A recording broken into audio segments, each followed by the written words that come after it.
Au-dessus des puissances, au-dessus des rois, au-dessus de la nature et de la création, au-dessus de tout. Shalom, shalom, merci à tous les bien-aimés, merci de votre fidélité.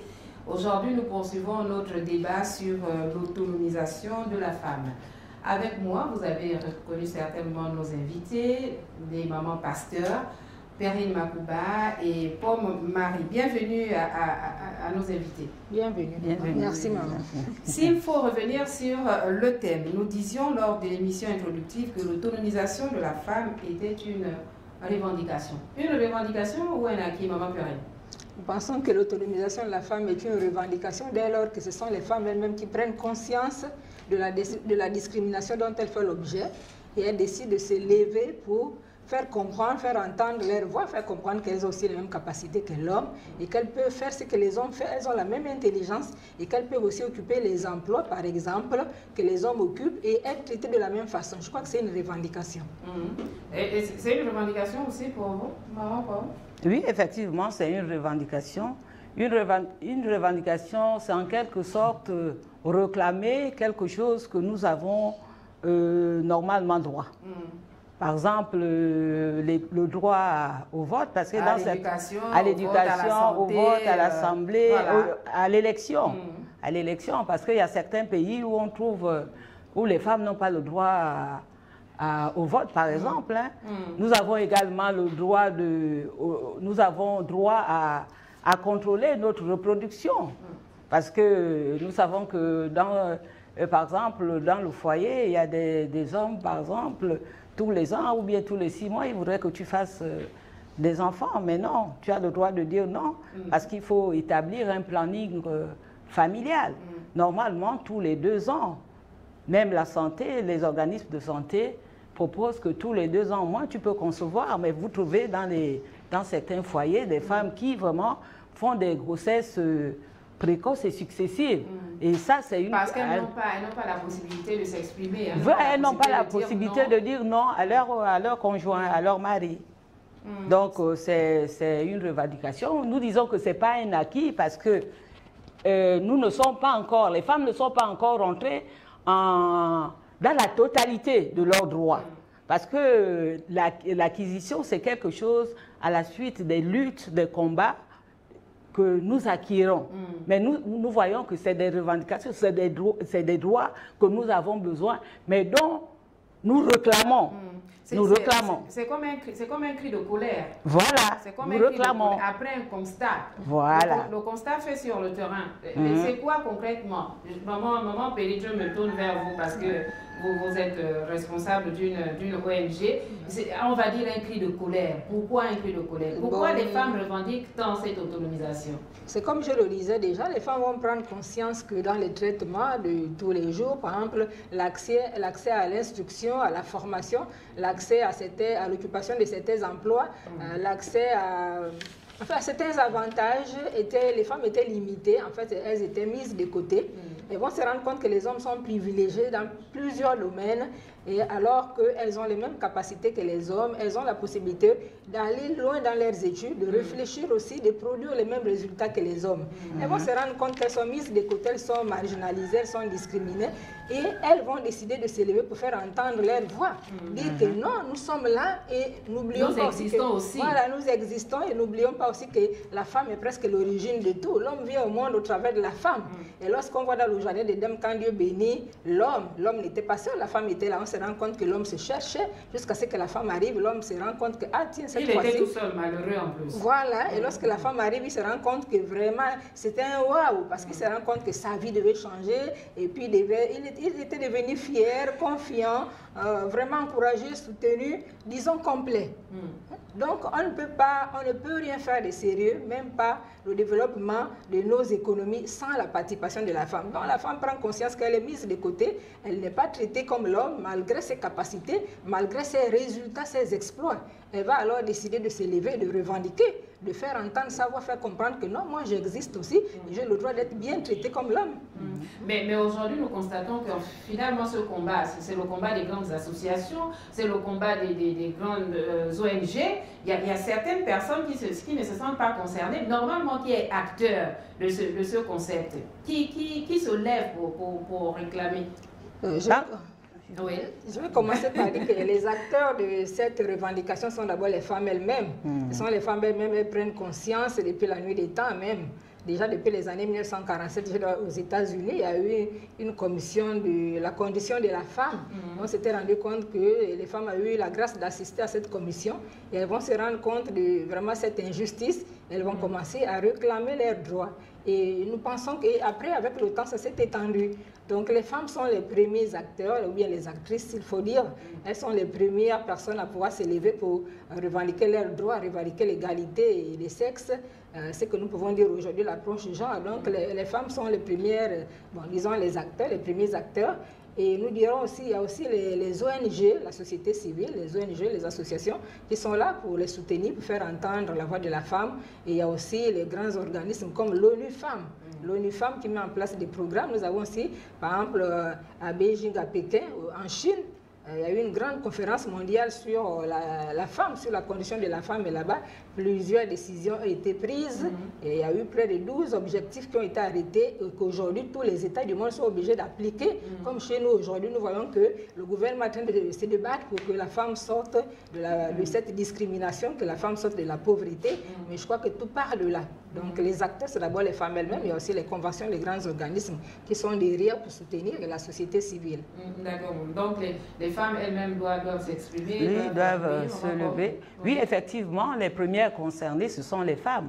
Ce sont leurs droits qui sont bafoués, ce sont leurs droits qui ne sont pas appliqués. Donc la femme doit se réveiller. Elle doit se lever. Elle doit prendre conscience. Elle doit aussi se réveiller. Elle doit s'imprégner de cette discrimination et pouvoir se lever. Hein?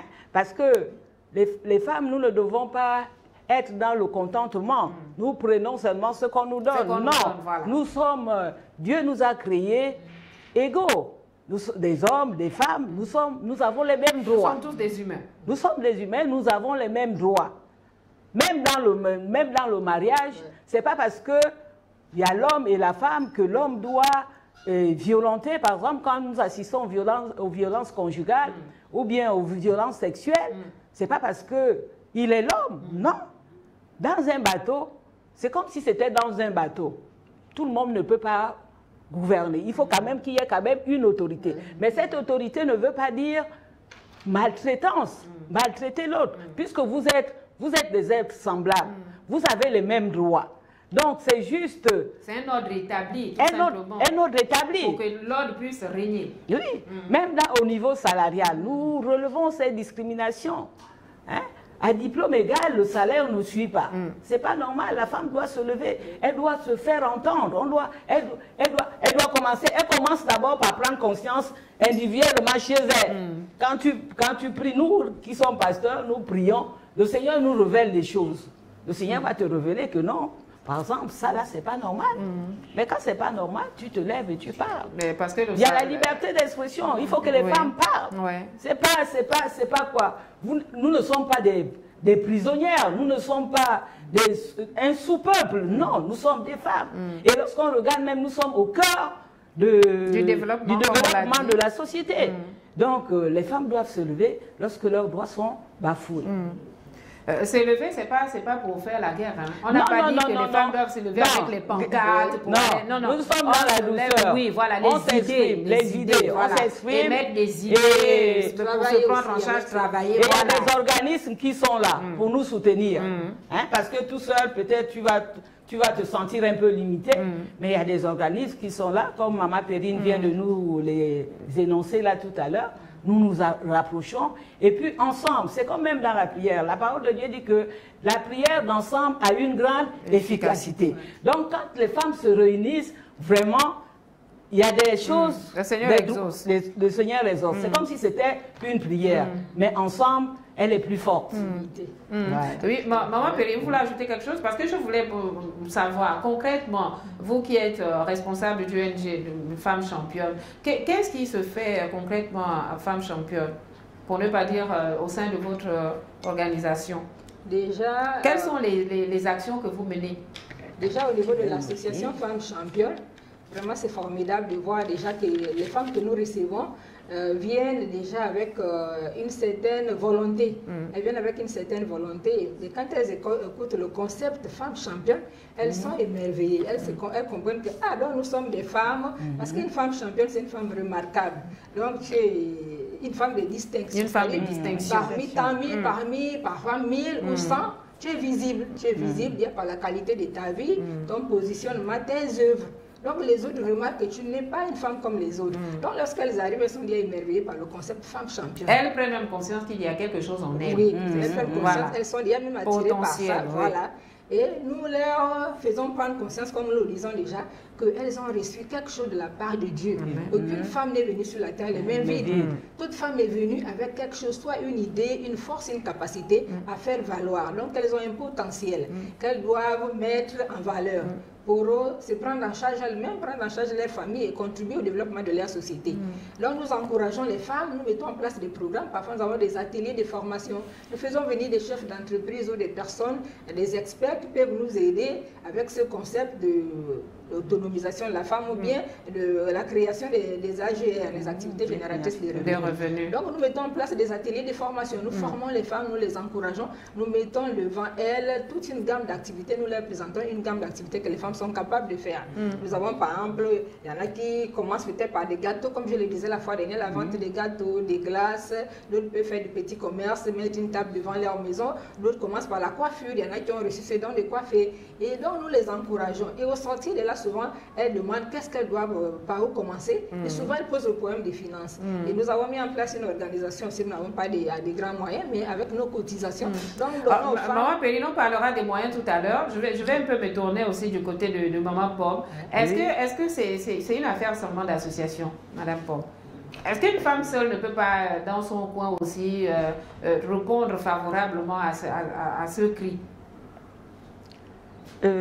Effectivement, une femme seule peut le faire. Par exemple, dans le cas d'espèce, moi-même, je ne suis pas affiliée à une association ou une ONG.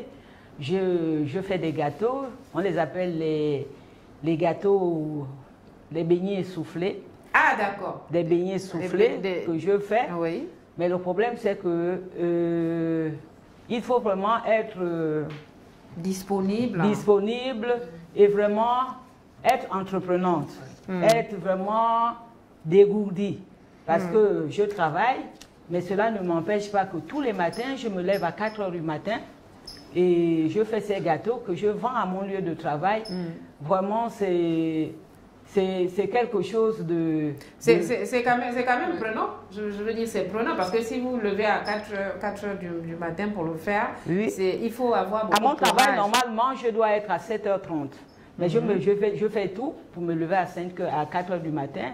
Je fais la pâte. C'est heureusement que cette pâte que je fais, on n'a pas besoin de la faire reposer.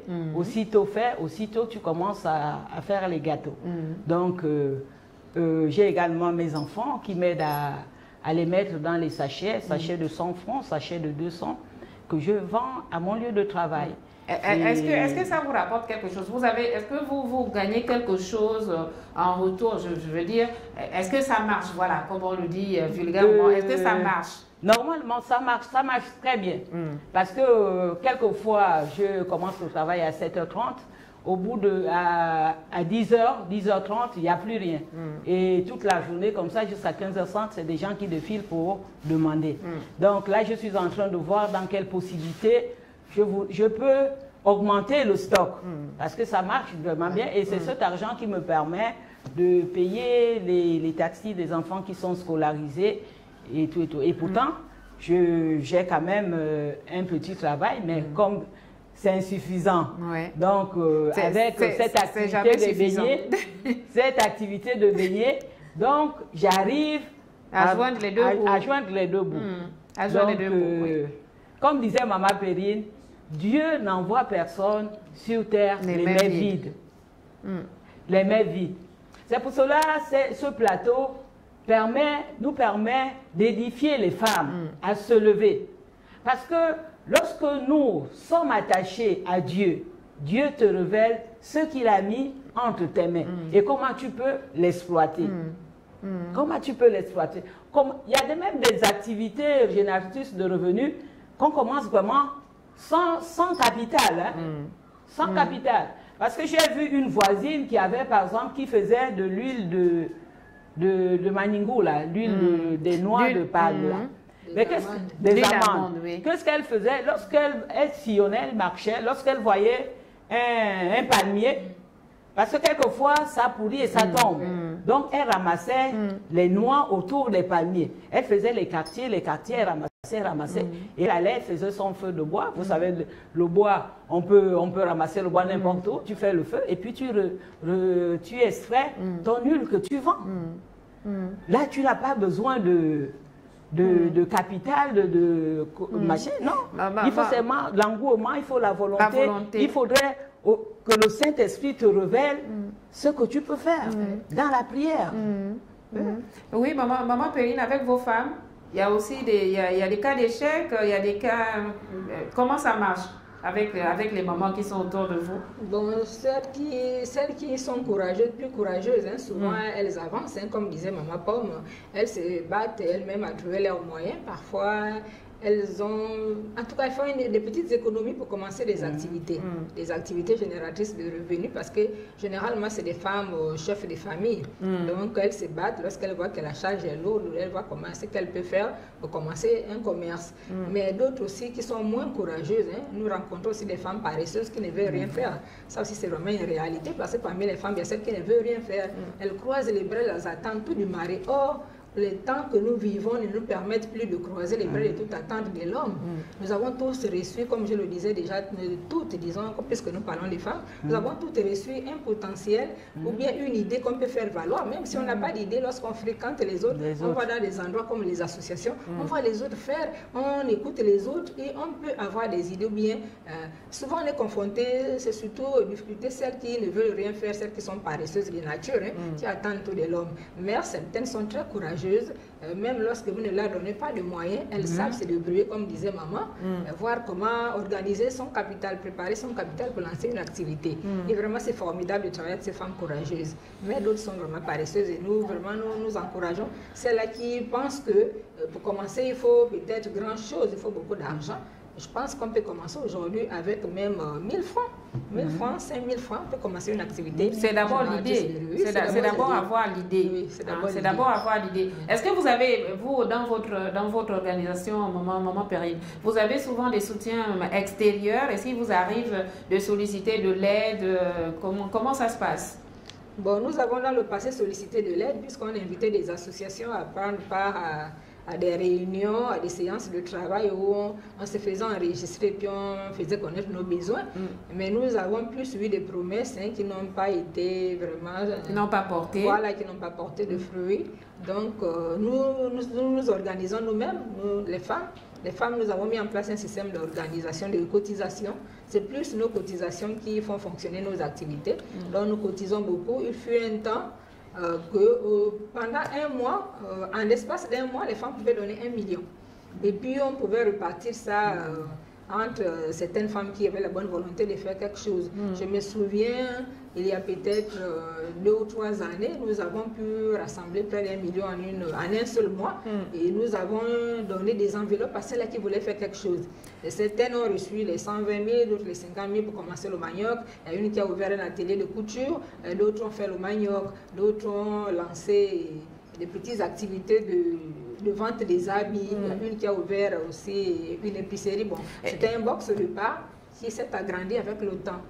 Mais comment vous faites, maman Perrine? Parce que quand vous avez déjà lancé une activité, il faut quand même regarder. Ce sont des femmes qui n'ont pas été au départ des chefs d'entreprise. Hein. Mais comment faire au quotidien pour soutenir, pour encadrer, pour que ces femmes-là ne puissent pas retomber on va dire, pour que ces structures-là ne puissent pas tomber en faillite? Comment vous faites pour les soutenir? Est-ce que c'est quelqu'un qui arrive de l'extérieur pour accompagner, ou au sein de la structure, vous avez quand même des experts, entre guillemets, qui regardent, qui observent, voilà. Parce que c'est une gestion déjà sur le plan économique. Déjà, comme nous sommes une association, nous avons presque toutes les femmes, tout type de femmes. Nous avons les femmes chefs d'entreprise qui sont avec nous, qui ont des entreprises, donc qui encouragent les autres. Parfois, nous planifions des rencontres.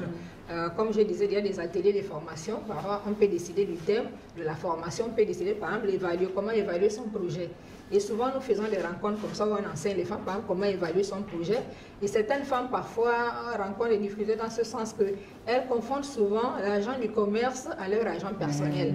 Mais nous appelons les personnes, les femmes qui sont avec nous déjà, qui ont avancé, qui ont déjà quand même un certain niveau dans l'entrepreneuriat, qui enseignent les autres. Et puis, nous faisons parfois venir aussi je ne sais pas s'il faut appeler les experts, les personnes qui ont une certaine connaissance. Tout à fait. Voilà, des personnes ressources. Voilà, les personnes ressources, nous les faisons parfois venir de l'extérieur, et puis on leur donne la parole, et puis ces personnes nous partagent leur expérience, enseignent les femmes, et puis nous permettons aux femmes de poser des questions, et puis elles posent des questions, on leur dit exactement comment il faut fonctionner, ce qu'il ne faut pas faire, ce qu'il faut faire pour avancer. Donc nous sommes constamment en contact avec les femmes. Et nous avons aussi des rencontres de prière où nous prions pour demander la grâce de Dieu pour que le projet des femmes réussisse, comme disait Maman Paul, mais sans l'action de Dieu, nous ne pouvons rien. Donc c'est Dieu qui nous donne la force parfois, et c'est Dieu qui nous ouvre les portes de la réussite. Donc nous prions beaucoup avec les femmes et nous enseignons aux femmes la parole de Dieu. Lorsque vous donnez aux femmes les principes de la parole de Dieu, les femmes réussissent.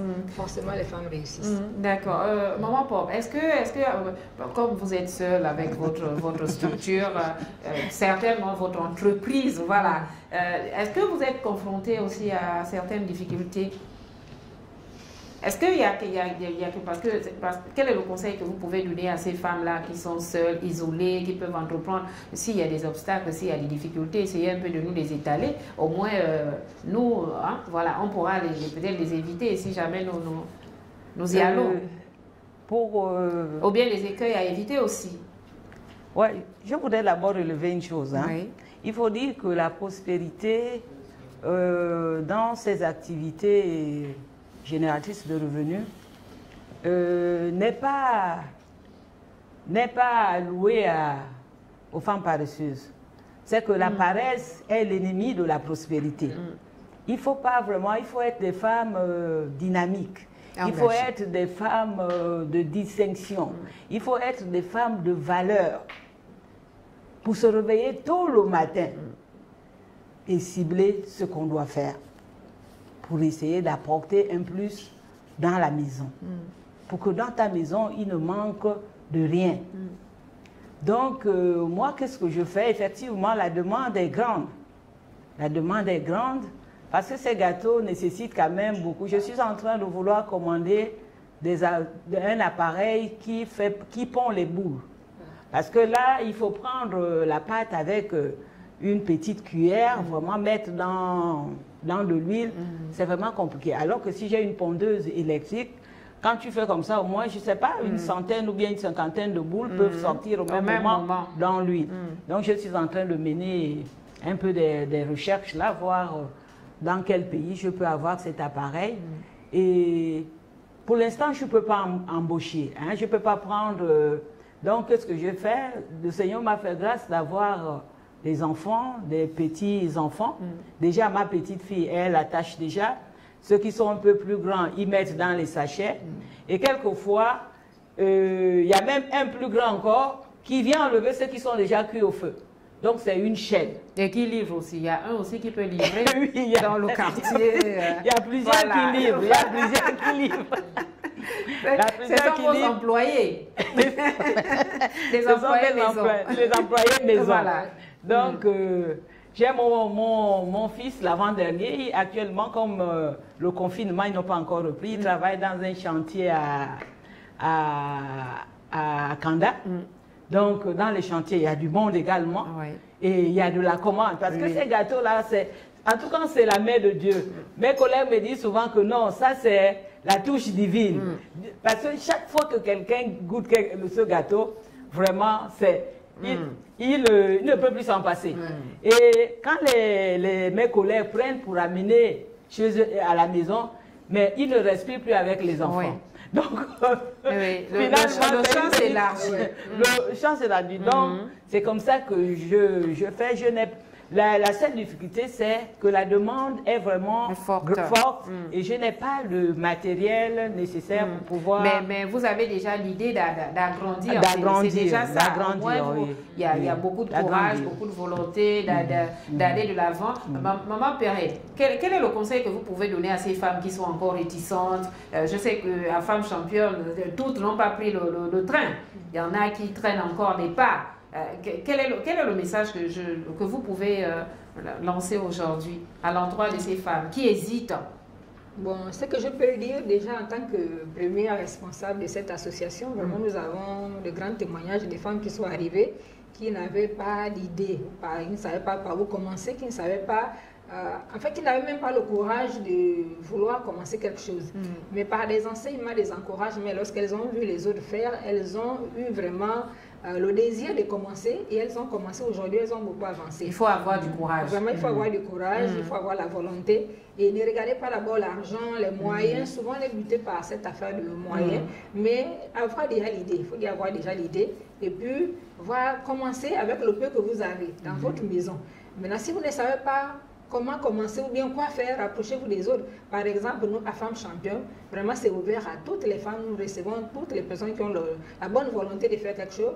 On ne vous demande pas la mienne de l'argent, mais vous venez simplement avec votre bonne volonté et puis on vous aide à voir ce qu'il faut faire. On vous enseigne même comment gérer votre argent, comment faire la différence entre l'argent de l'entreprise et votre argent personnel. Donc on vous enseigne tout cela. Donc ce que je peux dire, c'est vraiment encourager ces femmes. Dire qu'aujourd'hui, vraiment, lorsqu'une femme aide son mari, lorsqu'une femme se débat à faire quelque chose, à lancer une activité qui génère de l'argent, l'homme est content et vraiment... Elle devient une source de bénédiction pour sa famille. Une source de bénédiction pour la sa femme famille. Vertueuse. Voilà, la femme vertueuse. La femme vertueuse. Et nous enseignons aussi aux femmes certains principes, en tout cas, certains moyens bibliques, comment avancer, comment faire avancer son activité, bien comment réussir. Ce sont les secrets de la prospérité, par exemple, les secrets de la prospérité. Comment, lorsqu'on vous venez, on vous enseigne la parole de Dieu. Si vous recevez Jésus-Christ comme sauveur et Seigneur, on va vous aider à comprendre ce que la parole de Dieu dit. Quand vous payez votre dîme, vous prospérez. Parce que la Bible nous dit, dans Malachie 3, il dit, apportez à la maison du trésor toutes les dîmes, la nourriture et tout, et il dit, mettez-moi de la sorte à l'épreuve, et vous verrez si je n'ouvre pas pour vous les écluses dessus. Et vous avez aussi dans la Bible, le Seigneur vous dit, si vous semez peu, vous moissonnez peu, mais si vous semez abondamment, vous moissonnez abondamment, et aussi la générosité, si vous savez arroser, en retour vous sera. Donc on enseigne tous ces principes aux femmes, et les femmes réussissent. Vraiment, la plupart des femmes qui ont la volonté réussissent, et c'est merveilleux. Aujourd'hui, il y a des femmes qui ont des salons de coiffure, d'autres ont les ateliers de couture, d'autres ont des box. Elles ont commencé par des tables pour vendre le piment devant la maison. Aujourd'hui, elles ont avancé, d'autres ont des prêts à porter. Moi-même qui vous parle, cette année, j'ai fait 2 plantations de manioc et 2 bananières. Alors là, avec nos moyens, on n'est pas subventionné, on n'est pas soutenu, mais avec nos cotisations, la bonne organisation, la prière, la sagesse que Dieu donne, nous en sortons. Donc nous voulons encourager nos sœurs. Si vous n'avez pas d'idée, vous savez comment faire ou comment commencer, venez, rapprochez-vous des autres, venez nous voir, venez voir ma pomme qui est seule. Si vous voulez commencer, c'est ma pomme, mais si vous voulez être en association, venez chez nous et nous allons vous montrer ce qu'il faut faire et vous allez avancer. L'appel est donc lancé. Oui, je voudrais également... Le mot de la fin. Je voudrais également dire aux femmes que Dieu, il est merveilleux. Il a dit en Jérémie 29, 11 que je connais des projets que j'ai formulés pour vous. Projets de paix et non de malheur. La pauvreté, ce n'est pas un projet de paix. La précarité, ce n'est pas un projet de bonheur. Donc, le Seigneur nous met entre nos mains quelque chose. J'avais une activité, un exemple, par exemple l'eau. Nous avons les pompes publiques. Il y a des personnes qui vendent de l'eau. Vous cherchez les emballages et puis vous allez prendre votre eau à la pompe publique et vous vendez de l'eau. Vous n'aurez pas besoin d'un capital. il faut être des femmes de prière. Dieu se révèle à ses servantes. Dieu va te révéler l'opportunité, la capacité qu'il a enfouie en toi. Il va te faire relever ça. Et il va te bénir au travers de ce qu'il a mis entre tes mains. Amen. Maman Péline, vous êtes pasteur. Je reviens vers vous pour conclure parce que là, vraiment, je ne pourrais pas conclure. Je ne suis ni une femme championne, je ne sais pas. C'est maintenant que je vais adhérer. Alors, votre mot de fin, en 30 secondes, qu'est-ce qu'on peut retenir? On peut simplement dire que c'est une grâce pour la femme, vraiment que le monde entier s'élève pour défendre ses droits et que vraiment ce monde lui donne cet espace, cette possibilité de pouvoir s'élever, pour s'exprimer et mettre en valeur tout ce qu'elle a reçu, mettre vraiment son potentiel en valeur. Et nous voulons vraiment encourager les femmes à profiter de cet espace, profiter de cette liberté. Et surtout que nous au Gabon, quand il y a des espaces, vraiment on ouvre cet espace à la femme de pouvoir s'exprimer. Nous devons profiter de cette liberté, de cette ouverture pour faire quelque chose, pour vraiment sortir nos familles de la précarité, de la pauvreté. C'est possible. Vraiment, nous encourageons les femmes. Ben voilà, nous encourageons les femmes. La femme est porteuse de vie, donc la femme ne doit pas rester les bras croisés parce que chacun de nous a quelque chose dans ses mains et le Seigneur bénit l'œuvre de nos mains. Voilà, c'est donc la fin de ce numéro. Merci d'avoir été des nôtres. Le Seigneur nous gardera certainement pour la semaine prochaine. On se retrouvera. Merci et à bientôt.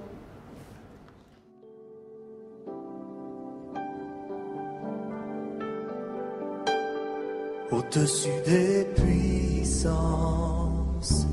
au-dessus des rois, au-dessus de la nature et de la création.